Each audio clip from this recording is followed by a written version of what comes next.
की हा जो कुंडमळा भाग आहे मावळमधला, त्यातला इंद्रायणी नदीवरचा एक पूल कोसळला, वाहून गेला, जुना पूल,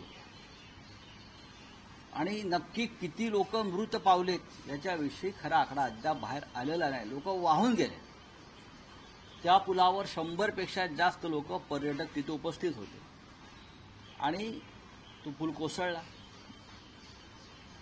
आणि किमान 50 लोक वाहून गेले. काही लोक सापडले, काही लोकांना वाचवलं. 5 ते 6 मृतदेह मिळालेले आहेत.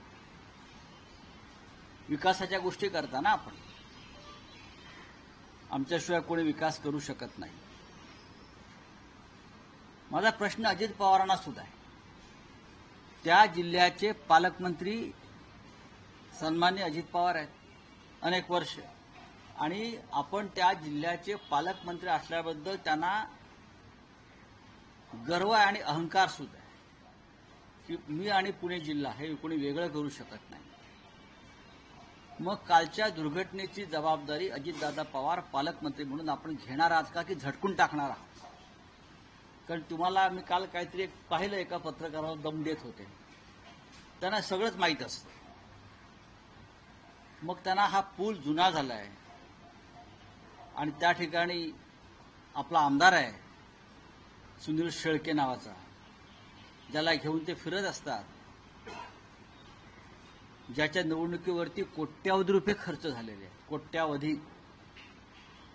पण 1-2 कोटीचा पूल गेल्या अनेक वर्षामध्ये पालकमंत्री उभा करू शकले नाहीत. पालकमंत्री अशा लहान सहान कामात झोपलेले असतात आणि ही मोठे बिल्डरांची कामं, मेट्रोची कामं, मोठ्या ठेकेदारांची कामं, ह्यात पालकमंत्री जागे असतात, बाकी झोपलेले असतात. काल जे बळी गेले त्याला जबाबदार कोण? जबाबदार कोण?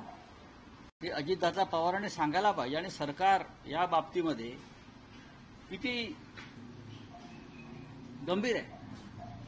कागदावरती म्हणे हे पैसे मंजूर झालेत. किती? त्या पुलाच्या निर्मितीसाठी सरकारने पैसे मंजूर केले आहेत.